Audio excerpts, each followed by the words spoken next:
ಪರಿಪರಿಯ ಪರಿಮಳದಿ ಅತಿ ಶ್ರೇಷ್ಠವೆನಿಸಿರುವುದು ಕಸ್ತೂರಿಯು.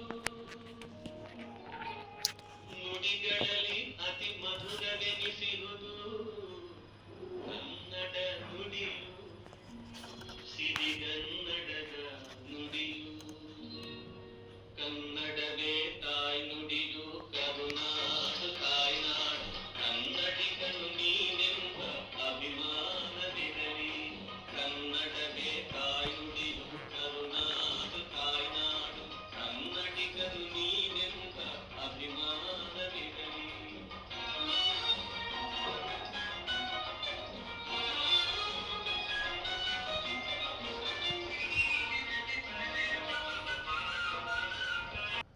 ಇನ್ನು ವೀಕ್ಷಕರೇ, ಮೂರನೆಯ ಹಾಡು ಕನ್ನಡದ ಬಗ್ಗೆ ಇನ್ನೂ ಅಮೋಘವಾಗಿದೆ.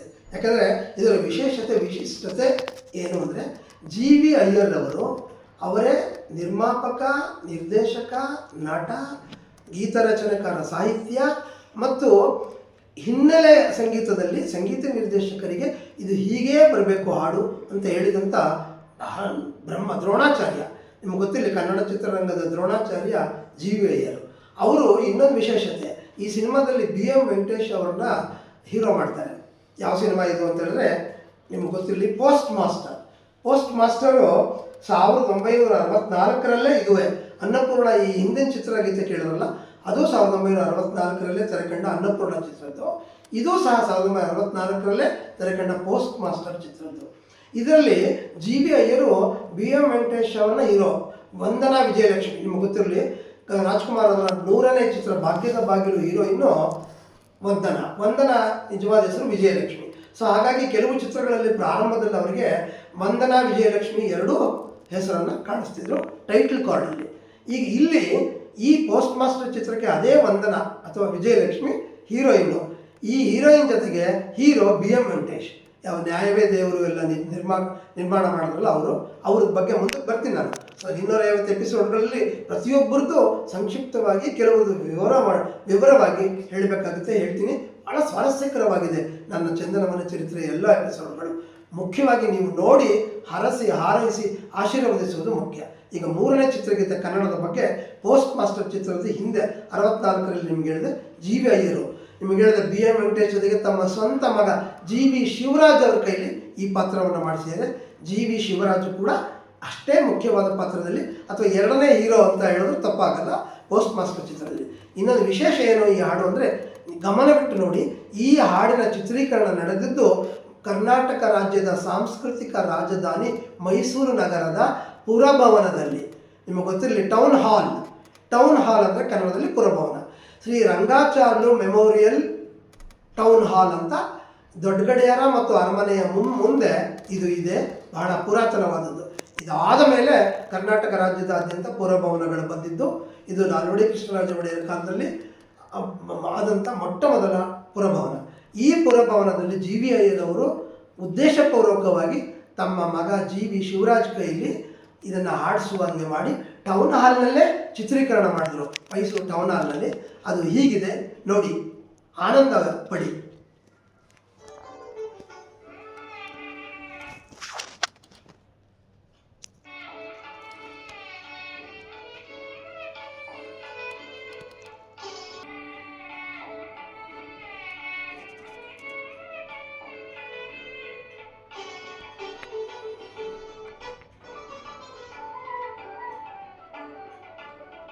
ಕನ್ನಡದ ಕುಲದೇವಿ ಕಾಪಾಡು.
ವೀಕ್ಷಕರೇ, ಮುಂದುವರಿಸೋಣ ನಾವು ಎರಡನೇ ಎಪಿಸೋಡ್ ಮುಂದುವರಿಸ್ತಾ ಹೇಳ್ತೀನಿ. ಅಂದರೆ ಯಾವುದೇ ಒಂದು ವಿಷಯದಲ್ಲಿ 5 ಮುಖ್ಯ ಸಂಖ್ಯೆ, 5 ಸಂಗಮ ಇದೆಯಲ್ಲ, 5ರ ಸಂಗಮ ಬಹಳ ಮುಖ್ಯ ಅನ್ನಕ್ಕೆ ನಿಮ್ಗೆ ಹೇಳ್ತೀನಿ.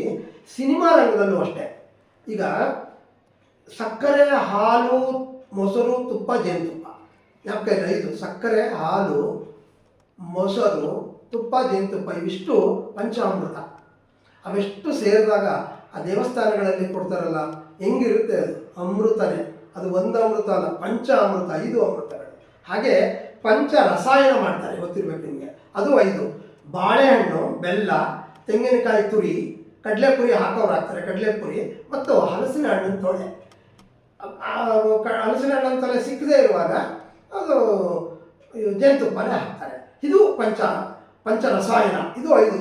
ಅದು ಎಷ್ಟು ಸಿಹಿಯಾಗಿರುತ್ತೆ, ಎಷ್ಟು ಮೃದುವಾಗಿರುತ್ತೆ, ಎಷ್ಟು ಖುಷಿಯಾಗಿ ಸ್ವಾದಿಷ್ಟವಾಗಿರುತ್ತೆ. ಹಾಗೆ ಜೀವನದಲ್ಲೂ ಅಷ್ಟೇ. ನಾವು ನೋಡಿ, ಗಂಡ ಹೆಂಡತಿ ಅಥವಾ ತಂದೆ ತಾಯಿ, ಗಂಡ ಹೆಂಡತಿ, ಒಬ್ಬ ಮಗಳು, ಆರ್ತಿಗೊಬ್ಬ ಮಗಳು, ಕೀರ್ತಿಗೊಬ್ಬ ಮಗ, 4.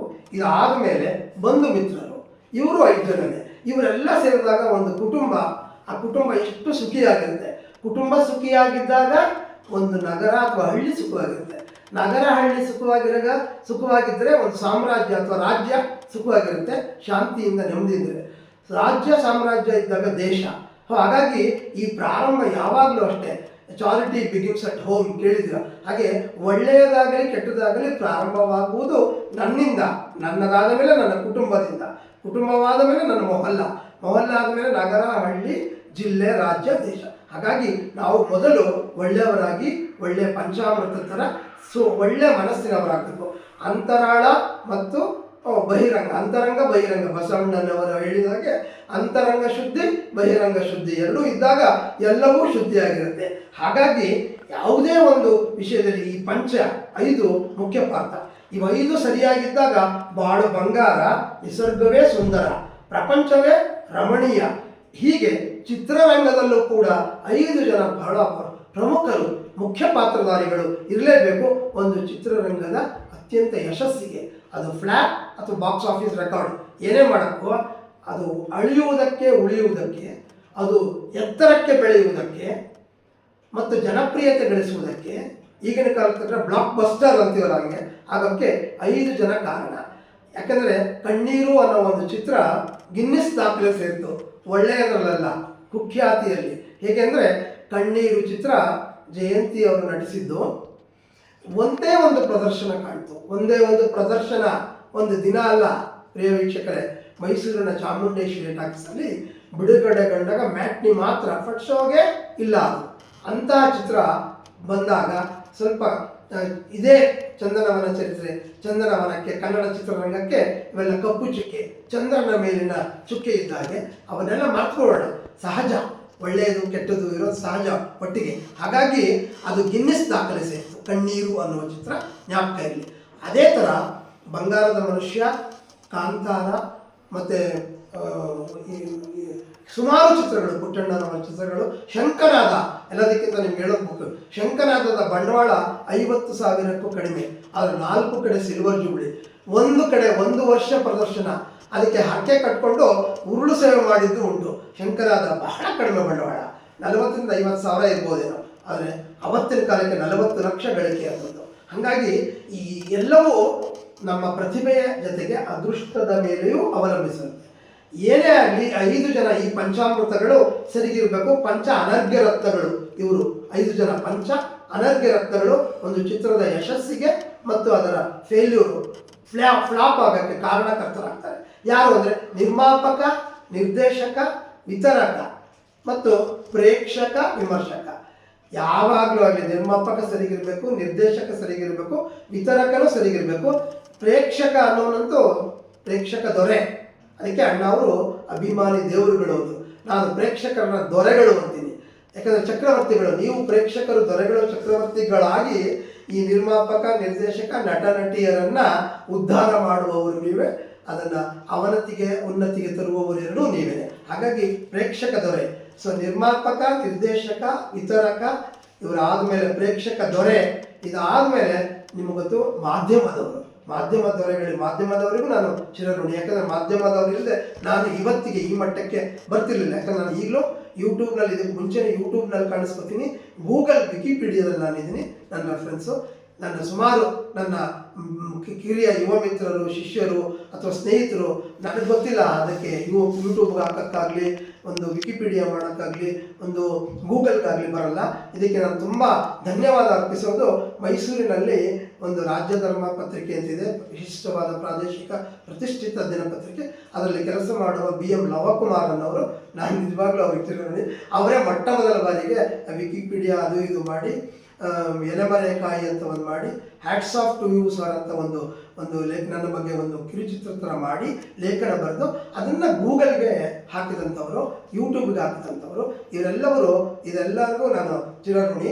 ಇದಕ್ಕೆಲ್ಲದಕ್ಕೂ ಮೊದಲಾಗಿ ನಾನು ಚಿರಋಣಿ ಆಗಬೇಕಾಗಿರುವುದು ಈ 5 ಜನ ಹೇಳಿದ್ನಲ್ಲ ಇವರಿಗೆ. ಈ 5 ಜನ ಜೊತೆಗೆ ನಟ ನಟಿಯರು ತೆರೆಯ ಮೇಲೆ ಬರ್ತಾರೆ.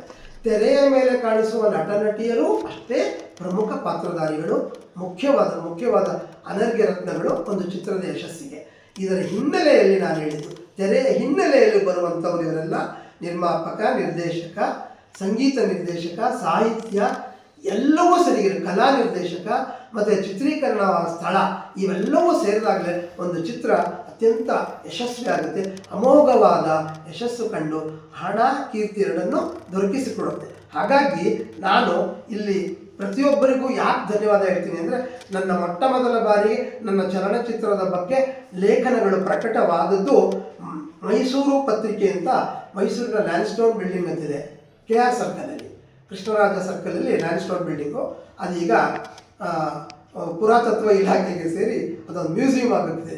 ಅಲ್ಲಿ ಮೈಸೂರು ಪತ್ರಿಕೆ ಅಂತ ಇತ್ತು. ಇದನ್ನು ಪ್ರಾರಂಭಿಸಿದವರು ಮೈಸೂರಿನ ತಿರುಮಕೂಡಲು ನಾರಾಯಣ ಅಂತ ಅಲ್ಲ, ತಿರುಮಕೂಡಲು ನಾರಾಯಣ, ಟಿ ನಾರಾಯಣ ಇವರ ಮಗ TN ವೆಂಕಟರಾಮ್ ಅವರು ಇದನ್ನು ಮುಂದುವರಿಸ್ಕೊಂಡು ಹೋಗ್ತಾರೆ. ಆ ಮೈಸೂರು ಪತ್ರಿಕೆಯಲ್ಲಿ ನನ್ನ ಚಲನಚಿತ್ರದ ಲೇಖನಗಳು ಪ್ರಕಟವಾಯಿತು. ಇದಾದಮೇಲೆ ಅದೇ ಮೈಸೂರಿನ evening Bazaar, Rajkamal road, talkies ರೋಡಲ್ಲಿ ಈವ್ನಿಂಗ್ ಬಜಾರ್ ಅಂತಿದೆ, ಅಲ್ಲಿ ವರ್ತಮಾನ ಪತ್ರಿಕೆ, ಅದನ್ನು MN ತಿಮ್ಮಯ್ಯನವರು ಪೂಜ್ಯರವರು ಅವರು ಅದನ್ನು ನಡೆಸಿದ್ರು. ಅವರ ಮಗ ಅದಾದ ಮೇಲೆ MT ಜಯರಾಮ್ ಅವರು ನಡೆಸಿದ್ರು. ಆ ವರ್ತಮಾನ ಪತ್ರಿಕೆಯನ್ನು ನಿಮ್ಗಾಗಲೇ ಮುಂದಕ್ಕೆ ತೋರಿಸ್ತೀನಿ ಅದನ್ನು ಹೇಗೆ, ಇದ್ರ ಬಗ್ಗೆ ಇಲ್ಲ. ಅಲ್ಲೂ ನಾನು ಸಮಗ್ರ ಕನ್ನಡ ಚಿತ್ರಾವಲೋಕನ ಲೇಖನಗಳು ಪ್ರಕಟವಾಯಿತು. ಇದಾದ ಮೇಲೆ ಪ್ರಜಾವಾಣಿಯಲ್ಲಿ ತಾರಾಂತರಂಗ, ಪ್ರಜಾಮತದಲ್ಲಿ ಸಿನಿಮಾ ರಂಜನೆ ಅಂತ ಒಂದು ಪುಟ ಇತ್ತು, ಸಿನಿಮಾ ರಂಜನೆ, ಅಲ್ಲೂ ಬರೆದಿದ್ದೇನೆ. ಇದಾದ ಮೇಲೆ ನಿಮಗೆ ಗೊತ್ತಿಲ್ಲ, MV ತ್ಯಾಗರಾಜರವರು ಅನನ್ಯ ಕನ್ನಡ ಮಾಸಪತ್ರಿಕೆ, ಅದರಲ್ಲಿ ಕನ್ನಡ ಫಿಲಮ್ ಡೈರೆಕ್ಟ್ರಿ ಅಂತ ಸುಮಾರು 100 ಎಪಿಸೋಡ್ಗಳು, 100 ತಿಂಗಳುಗಳ ಕಾಲ ಮಾಸಿಕ ಅದು. ಅದರಲ್ಲಿ ಕನ್ನಡ ಫಿಲಮ್ ಡೈರೆಕ್ಟ್ರಿ ಅಂತ ಚಲನಚಿತ್ರರಂಗದಲ್ಲಿ ವರ್ಣರಂಜಿತವಾಗಿ ಪ್ರಕಟಪಡಿಸಿದರು MV ತ್ಯಾಗರಾಜ್. ಅವರಿಗೂ ನಾನು ಚಿರಋಣಿ. ಅದೇ MV ತ್ಯಾಗರಾಜ್ ಅವರು ನನಗೆ 2020 ಅದು ಆಗ್ತಾನೆ ಕೋವಿಡ್ ನಡೆದಿತ್ತು, ಇದರ ಮುಂಚೆನೇ ಬಿಡುಗಡೆ ಆಗಬೇಕಾಗಿತ್ತು. ಆಗ ಕನ್ನಡ ಫಿಲಮ್ ಡೈರೆಕ್ಟ್ರಿ ಅನ್ನುವ ಪುಸ್ತಕ ಬಿಡುಗಡೆ ಮಾಡಿದ್ರು. 2 ಭಾಗಗಳನ್ನಾಗಿ ಬರೆದರು. ಅದು ನಾನು 1 ಭಾಗವಾಗಿ ಕೊಟ್ಟೆ, ಅವರು ತುಂಬ 500 ಪುಟಗಳಿಗೂ ಮೀರುತ್ತೆ ಅಂದ್ಬಿಟ್ಟು ಅದನ್ನು 2 ಭಾಗವನ್ನಾಗಿ ಮಾಡಿ, ಮೊದಲನೆಯ ಭಾಗ ಕನ್ನಡ ಫಿಲಮ್ ಡೈರೆಕ್ಟ್ರಿ ಕರ್ನಾಟಕ ವಚನ ಸಾಹಿತ್ಯ ಪರಿಷತ್ ವತಿಯಿಂದ ಬಿಡುಗಡೆ ಮಾಡಿದ್ದಾರೆ. 2ನೇ ಭಾಗ ಇನ್ನೇನು ಬಿಡುಗಡೆ ಆಗಲಿದೆ. ಅದಾದ ಮೇಲೆ ಕನ್ನಡ ಜನಮನ ಅಂತ ಒಂದು ಭಾಳ ಚೆನ್ನಾಗಿ ಒಳ್ಳೆ ಪತ್ರಿಕೆ ಅದು. ಅಲ್ಲಿ ಕಪ್ಪು ಬಿಳುಪಿನ ಹಿಂದೆ ಅನ್ನುವ ಸ್ಥಿರ ಶೀರ್ಷಿಕೆಯಲ್ಲಿ ಬರೆದೆ. ಇದು ಆದಮೇಲೆ ಹಾಸನದ ನಮ್ಮ ಉದಯ ರವಿ ಎನ್ನುವವರು ಪತ್ರಿಕೆ ಪ್ರತಿನಿಧಿ, ಅದು ಈಗ ಮೈಸೂರಿನವರು ಅದನ್ನು ತಗೊಂಡಿದ್ದಾರೆ. ಆ ಪ್ರತಿನಿಧಿ ಪತ್ರಿಕೆಯಲ್ಲಿ ಸ್ಯಾಂಡಲ್ವುಡ್ ಸ್ಟೋರಿ ಅನ್ನುವ ಶೀರ್ಷಿಕೆಯಲ್ಲಿ ಸುಮಾರು 100 ಅದು ಧಾರಾವಾಹಿಗಳು ಎಪಿಸೋಡ್ ಪ್ರಕಟ ಆಯಿತು. ಅದಾದ ಮೇಲೆ ಕನ್ನಡ ನ್ಯೂಸ್ 1 ಅಂತ ಇದೇ BM ಲವಕುಮಾರ್ ಅವರು ಅದನ್ನು ಪ್ರಕಟಿಸಿದ್ರು. ಇದೇ BM ಲವಕುಮಾರ್ ಅವರು ಈಗ ಜನಮನ ಕನ್ನಡ ಅನ್ನುವ ಎಲೆಕ್ಟ್ರಾನಿಕ್ ಮೀಡಿಯಾ ಪತ್ರಿಕೆ ಮೂಲಕ ನನ್ನ ಸಿನಿಮಾದ ಪ್ರತಿಯೊಂದು ಧಾರಾವಾಹಿಗಳ ನಟ ನಟಿಯರ ಬಗ್ಗೆ ಅವರು ಪ್ರಕಟಪಡಿಸ್ತಿದ್ದಾರೆ. ಇದಾದಮೇಲೆ ಮೈಸೂರು ಮಿರರ್, ಇದನ್ನು ಮಹೇಶ್ ಅನ್ನುವ ಯುವ ಮಿತ್ರ ನಡೆಸ್ತಾ ಇದ್ದಾರೆ. ಅವರ ಮೈಸೂರು ಮಿರರ್ ಚಲನಚಿತ್ರ ವಿಭಾಗದಲ್ಲೂ ನನ್ನ ಎಪಿಸೋಡ್ಗಳನ್ನು ಪ್ರಕಟಿಸಿದ್ದಾರೆ. ಇವರಿಗೆಲ್ಲ ನಾನು ಸದಾ ಚಿರಋಣಿ ಮತ್ತು ಇವರ ಬೆಂಬಲಕ್ಕೆ ನಾನು ಬದುಕಿರುವವರೆಗೂ ಆಭಾರಿಯಾಗಿದ್ದೇನೆ ಎಂದು ತಿಳಿಸುತ್ತೇನೆ. ಕಡೆಯದಾಗಿ ನಿಮಗೆ ಗೊತ್ತಿರಲಿ, ಬೆಂಗಳೂರಿನಲ್ಲಿ ಪ್ರಕಟವಾಗುತ್ತಿರುವ ಉದಯಕಾಲ, ಇದು ರಾಷ್ಟ್ರೀಯ ವಾರಪತ್ರಿಕೆ. ಬಹುತೇಕ ಕರ್ನಾಟಕ ರಾಜ್ಯದಾದ್ಯಂತ ಎಲ್ಲ ಜಿಲ್ಲೆಗಳಲ್ಲೂ ಏಕಕಾಲಕ್ಕೆ ಪ್ರಕಟವಾಗುತ್ತೆ. ಉದಯ ಕಾಲ ಇದರಲ್ಲಿ ನಾನು ಪ್ರತಿ ಶುಕ್ರವಾರ ಇವತ್ತಿಗೂ ಬರಿತಾ ಇದ್ದೀನಿ ಚಂದನವನ ಚರಿತ್ರೆ ಎನ್ನುವ ಎಪಿಸೋಡ್ಗಳು. ಈಗಾಗಲೇ 30 ಎಪಿಸೋಡು ಪ್ರಕಟವಾಗಿದೆ. ಅದರ ಬಗ್ಗೆ ನಾನು ಮುಂದೆ ನಿಮಗೆ ಕ್ಲಿಪ್ಪಿಂಗ್ ತೋರಿಸ್ತೀನಿ. ಉದಯ ಕಾಲದ ಬಸವರಾಜು ಅವರಿಗೂ ನಾನು ತುಂಬ ಆಭಾರಿ ಚಿರಋಣಿ.